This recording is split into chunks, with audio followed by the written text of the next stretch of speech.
ದಿನನಿತ್ಯದ ಬದುಕಿನ ಸಮಸ್ಯೆ ಸಂದೇಹಗಳಿಗೆ ಲೌಕಿಕ ಹಾಗೂ ಪಾರಮಾರ್ಥಿಕ ಸ್ತರಗಳಲ್ಲಿ ಉತ್ತರವನ್ನು ಕಂಡುಕೊಂಡು ಅರ್ಥಪೂರ್ಣ ಸಾರ್ಥಕ ಜೀವನ ನಡೆಸಲು ನಮಗೆ ಇರುವ ಒಂದು ದಾರಿದೀಪ ಡಿವಿಜಿಯವರ ಮಂಕುತಿಮ್ಮನ ಕಗ್ಗ. ಕನ್ನಡದ ಭಗವದ್ಗೀತೆ ಎಂದು ಪ್ರಸಿದ್ಧವಾದ ಈ ಜ್ಞಾನ ಭಂಡಾರದ ಅನಾವರಣವೇ ನಿತ್ಯದ ಬದುಕಿಗೆ ಕಗ್ಗದ ಬೆಳಕು. ತಪ್ಪದೇ ಕೇಳಿ, ಪ್ರತಿದಿನ ಬೆಳಗ್ಗೆ 7:15 ನಿಮ್ಮ ಜನಧ್ವನಿ ಬಾನುಲಿಯಲ್ಲಿ.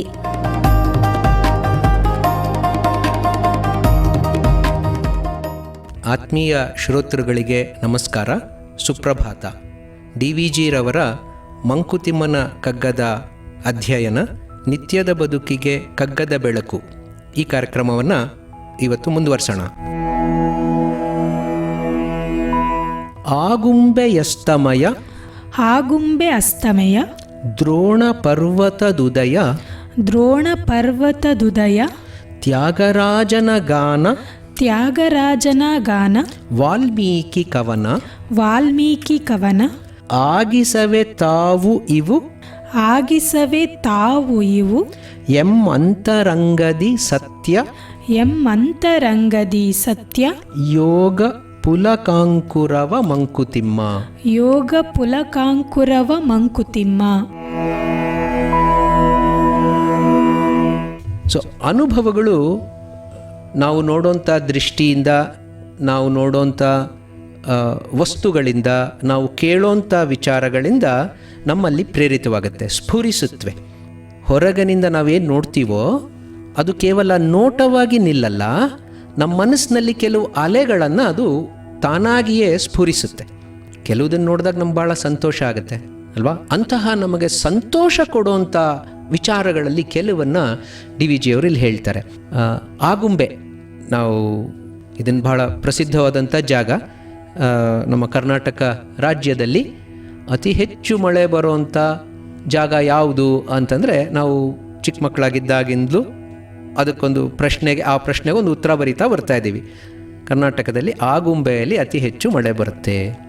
ಪಶ್ಚಿಮ ಘಟ್ಟದಲ್ಲಿರುವಂತಹ ಈ ಆಗುಂಬೆಗೆ ಇನ್ನೊಂದು ಪ್ರಸಿದ್ಧಿಯನ್ನು ತಂದುಕೊಟ್ಟಿರುವಂಥ ಅಂಶ ಅಂತಂದರೆ, ಅಲ್ಲಿ ಸೂರ್ಯಾಸ್ತಮಯದ ಸಂದರ್ಭದಲ್ಲಿ ಸೂರ್ಯ ಕಾಣುವ ರೀತಿ, ಅದ್ಭುತವಾಗಿ ಕಾಣುವಂಥ ರೀತಿ, ಅದು ಎಲ್ಲರನ್ನೂ ವಿಸ್ಮಯಗೊಳಿಸುವಂಥ ಒಂದು ದೃಶ್ಯ. ಅದರಲ್ಲಿ ನಮ್ಮಲ್ಲಿ ಎಷ್ಟು ಜನ ನಾವು ನೋಡಿದ್ದೀವೋ ಗೊತ್ತಿಲ್ಲ. ನಾನು ಚಿಕ್ಕವನಾಗಿದ್ದಾಗ ಆಗುಂಬೆಗೆ ಹೋಗಿ ಅಲ್ಲಿ ಸೂರ್ಯಾಸ್ತವನ್ನು ನೋಡೋವಂಥ ಅದೃಷ್ಟ ನನಗೆ ಸಿಕ್ಕಿತ್ತು. ಅದು ಅಲ್ಲಿ ಹೋದವ್ರಿಗೆಲ್ಲ ಅದು ಕಾಣಿಸುತ್ತೆ ಅಂತ ಕೂಡ ನಾವು ಹೇಳೋದಕ್ಕಾಗಲ್ಲ. ಯಾಕೆಂದರೆ ಅಕಸ್ಮಾತ್ ನಾವು ಹೋದಂಥ ದಿವಸ ಅಲ್ಲಿ ಮೋಡ ಆವರಿಸ್ಬಿಟ್ಟಿತ್ತು ಅಂತಂದರೆ, ನಾವು ಕಷ್ಟಪಟ್ಟು ಆಗುಂಬೆಗೆ ಹೋಗಲ್ಲಿ ಚೆನ್ನಾಗಿರೋ ಜಾಗದಲ್ಲಿ ಕೂತರೂ ಕೂಡ ಅಸ್ತಮಯ ನಮಗೆ ಸರಿಯಾಗಿ ಕಾಣಿಸಲ್ಲ. ನಾವೇನು ಅನ್ಕೋತೀವಿ, ಬೇರೆ ಕಡೆ ಎಲ್ಲ ಹೆಂಗೆ ಕಾಣಿಸುತ್ತೆ, ಸೂರ್ಯ ಗುಂಡಗಿರ್ತಾನೆ, ಕೆಳಗಡೆಗೆ ಇಳೀತಾ ಹೋಗುತ್ತೆ, ಸುತ್ತಮುತ್ತ ಇರುವಂಥ ಆಕಾಶದ ಏನು ನಾವು ಭಾಗ ನೋಡ್ತೀವಿ ಅದರಲ್ಲೆಲ್ಲ ಬಣ್ಣ ಬದಲಾಗುತ್ತೆ, ಕಡೆಗೆ ಇಳೀತಾ ಸೂರ್ಯ ಇಳಿದು ಹೋಗ್ತಾನೆ. ಆಗುಂಬೆಯ ಒಂದು ವೈಶಿಷ್ಟ್ಯ ಏನಂದರೆ, ಅಲ್ಲಿ ಕೆಳಗೆ ಇಳೀತಾ ಆ ಸೂರ್ಯನ ಆಕಾರ ಬದಲಾಗ್ತಾ ಹೋಗುತ್ತೆ. ಗುಂಡಗಿದ್ದಂಥ ಆಕಾರ ಒಂದು ಸ್ವಲ್ಪ ಗೋಲ, ಒಂದು ಸ್ವಲ್ಪ ಮೊಟ್ಟೆ ಥರ ಆಗುತ್ತೆ, ಒಂದು ರೀತಿಯ ಕುಂಭ, ಒಂದು ಮಡಕೆ ರೀತಿಯಾಗುತ್ತೆ. ಸೊ ಹೀಗೆ ಏನೇನೋ ರೀತಿಯ ವಿಚಿತ್ರಗಳು ನಮಗಲ್ಲಿ ಗೋಚರವಾಗುತ್ತೆ. ಅದು ನೋಡ್ತಾನೆ ನಮಗೆ ಆಚೆ ಈಚೆ ಏನಿದೆ ಅನ್ನೋದ್ರ ಕಡೆ ಸಂಪೂರ್ಣ ಗಮನ ಹೊರಟೋಯ್ತು.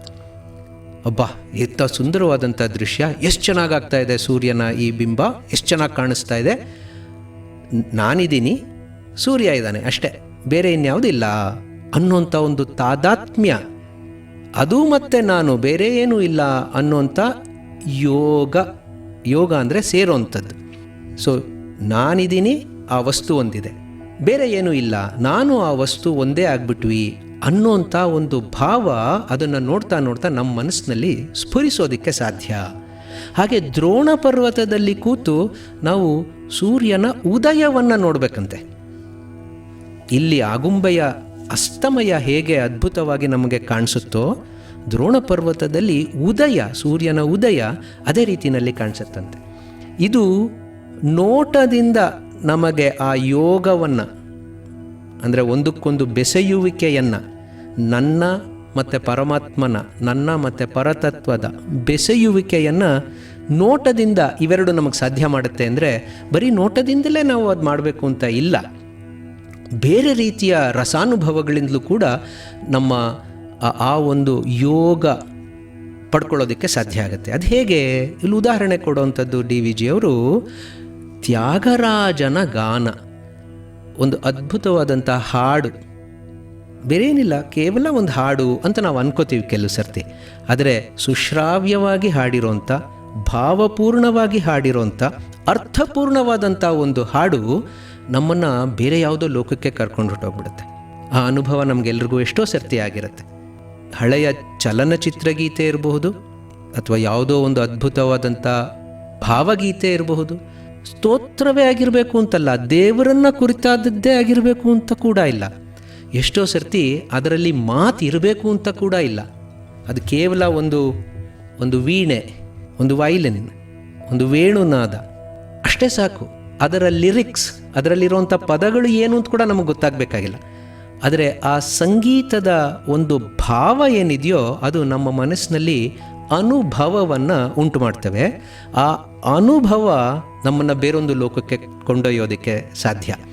ಸೊ ಕಣ್ಣಿಂದ ನೋಡಿ, ಕಿವಿಯಿಂದ ಕೇಳಿ ನಾವು ಆ ತಾದಾತ್ಮ್ಯವನ್ನು ಪಡ್ಕೊಳ್ಳೋದಕ್ಕೆ ಸಾಧ್ಯ. ಅಷ್ಟೇನಾ ಅಂದರೆ ಏನಿಲ್ಲ. ನಾನು ನೋಡೋದು ಇಲ್ಲ, ಕೇಳೋದಕ್ಕೂ ಅದ್ಭುತವಾದಂಥದ್ದೇನಿಲ್ಲ. ಆದರೆ ಏನೋ ಒಂದು ಓದ್ತಾ ಇದ್ದೀನಿ ಅಂತಂದಾಗ ಒಬ್ಬ ಅದ್ಭುತವಾದಂಥ ಕವಿಯ ಒಂದು ರಚನೆ, ಆ ರಚನೆಯನ್ನು ಓದ್ತಾ ನಾನು ಬೇರೊಂದು ಲೋಕಕ್ಕೆ ಹೊರಟೋಗ್ತೀನಿ. ಹಾಗೆ ಇಲ್ಲಿ ಡಿ ವಿ ಜಿಯವ್ರು ಕೊಡೋ ಒಂದು ಉದಾಹರಣೆ ವಾಲ್ಮೀಕಿದು. ವಾಲ್ಮೀಕಿಯ ರಾಮಾಯಣ, ವಾಲ್ಮೀಕಿಯ ಆದಿಕವಿ, ರಾಮಾಯಣ ಆದಿಕಾವ್ಯ ಅಂತ ನಾವು ನಂಬ್ಕೊಂಡಿದ್ದೀವಿ. ಸೊ ಅಲ್ಲಿ ರಾಮಾಯಣದ ಒಂದೊಂದು ಹಂತದಲ್ಲೂ ಕೂಡ ಕವಿ ಕೊಡೋಂಥ ವರ್ಣನೆ ಏನಿದೆ, ಆ ವರ್ಣನೆಯನ್ನು ಓದ್ತಾ ನಮಗನ್ಸುತ್ತೆ ನಾನು ಅಲ್ಲೇ ಇದ್ದೀನೇನೋ ಅಂತ. ಸುಂದರಕಾಂಡದಲ್ಲಿ ಹನುಮಂತ ಹೇಗೆ ಲಂಕೆಗೆ ಹೋದ, ಲಂಕೆಯಲ್ಲಿ ಏನೆಲ್ಲ ಮಾಡ್ದ ಅನ್ನೋದನ್ನು ಕವಿ ವರ್ಣಿಸ್ತಾರೆ. ಆ ವರ್ಣನೆಯನ್ನು ನಾವು ಓದ್ತಾ ನಾನೂ ಕೂಡ ಹನುಮಂತನಲ್ಲಿ ನೋಡ್ತಾ ಇದ್ದೀನೇನೋ ಅನ್ನೋಂಥ ಅನುಭವ ನನ್ನ ಮನಸ್ಸಿನಲ್ಲಿ ಸ್ಫುರಿಸೋದಕ್ಕೆ ಸಾಧ್ಯ. ಹಾಗೆ ಇತ್ತೀಚಿನ ಕವಿಗಳದ್ದು ಕೂಡ ನಾವು ನೋಡಿದಾಗ ಆ ಥರದ ಒಂದು ಹೃದಯಂಗಮವಾದಂಥ ವರ್ಣನೆ ನಾವು ಓದಿದಾಗ ಆ ಕವಿ ಏನನ್ನು ಅನುಭವಿಸಿ ಅದನ್ನು ಬರೆದ್ರೋ ಆ ಅನುಭವವನ್ನು ನಾವೂ ಕೂಡ ಆ ಕ್ಷಣದಲ್ಲಿ ಪಡ್ಕೊಳ್ತಾ ಇರ್ತೀವಿ. ಸೊ ನಾನು ಕೇವಲ ಪುಸ್ತಕ ಇಟ್ಕೊಂಡು ಓದ್ತಾ ಇರೋವಂಥ ವ್ಯಕ್ತಿ ಆಗಿಲ್ಲ. ಈಗ ಆ ವರ್ಣನೆಯಲ್ಲಿರೋಂಥ ಕಥೆಯ ಒಂದು ಭಾಗವಾಗಿ ಹೋಗಿದ್ದೀನಿ. ಸೊ ನಾನು ಬೇರೆ ಅನ್ನೋಂಥ ಭಾವ ಕರಗೋಯ್ತು. ನಾನು ಆ ಒಂದು ಪರಿಸ್ಥಿತಿಯಲ್ಲಿ ಒಂದಾಗ್ಬಿಟ್ಟಿದ್ದೀನಿ. ಸೊ ಹಾಗೆ ನಾನು ಇನ್ನೊಂದರ ಜೊತೆ ಒಂದಾಗುವಂಥದ್ದು ಯೋಗ, ಸೇರ್ಕೊಳ್ಳೋವಂಥದ್ದು, ಒಂದರ ಜೊತೆ ಒಂದು ಸೇರ್ಕೊಳ್ಳೋವಂಥದ್ದು ಯೋಗ. ಸೊ ಆ ರೀತಿಯ ಯೋಗದ ಪುಲಕ, ಆ ಒಂದು ಸಂತೋಷ ಚಿಗುರೋದಕ್ಕೆ, ಅಂಕುರವಾಗೋದಕ್ಕೆ ಸಾಧ್ಯವಲ್ವಾ? ಆ ರೀತಿಯ ಒಂದು ಸಾಕ್ಷಾತ್ಕಾರ ನಮ್ಮಲ್ಲಿ ನಾವು ಮಾಡಿಕೊಂಡ್ರೆ ಅದೇ ಪರಮ ತತ್ವ, ಅದೇ ಪರಮ ಸತ್ವ. ಸೊ ಆ ಒಂದು ತಾದಾತ್ಮ್ಯತೆಯನ್ನು ಅನುಭವಗಳ ಮೂಲಕ ನಾವು ಪಡ್ಕೊಳ್ಳೋದಕ್ಕೆ ಸಾಧ್ಯ. ನಾವು ಕಂಡ್ಕೋಬೇಕಾದಂಥ ವ್ಯತ್ಯಾಸ ಏನಪ್ಪ ಅಂತಂದರೆ, ಕಣ್ಣು ಆಗುಂಬೆಯ ಅಸ್ತಮಯವನ್ನು ನೋಡ್ತಾ ಇದೆ. ಸೊ ಅದನ್ನು ಬರೀ ನೋಡ್ತಾ ಇದೆ ಅಂತಂದರೆ ವರ್ಣನೆ ಮಾಡೋದಕ್ಕೆ ಸೂರ್ಯ ಗುಂಡ್ಗಿದ್ದಾನೆ, ಸೂರ್ಯ ಕೆಳಗೆ ಹೋದ, ಇಷ್ಟು ಡಿಗ್ರಿ ಕೆಳಗೆ ಹೋದ, ಇಷ್ಟು ವ್ಯಾಸದ ವೃತ್ತ, ಸೂರ್ಯ ಇಷ್ಟಗಲ ಇದ್ದಾನೆ, ಅದ್ರ ಸುತ್ತೂರು ಈ ಕಲರ್ ಇದೆ. ನಾನು ಮೆಷರ್ ಮಾಡಿ ವರ್ಣನೆ ಮಾಡಿ ಬರಿತಾ ಹೋಗ್ಬೋದು. ಅದರಿಂದ ನನಗೆ ಸತ್ಯದ ಪುಲಕ ಅಂಕುರ ಆಗಲ್ಲ. ಆಗೋಂಥದ್ದು ಯಾವಾಗ ಅದನ್ನು ಅನುಭವದಲ್ಲಿ ನಾನು ನೋಡಿದಾಗ. ಹಾಗೆಯೇ ವಾಲ್ಮೀಕಿಯ ಕವನವನ್ನು ನಾನು ಕೇವಲ ಕವನವಾಗಿ ಓದಿದರೆ ನನಗೆ ಪ್ರಯೋಜನ ಆಗಲ್ಲ.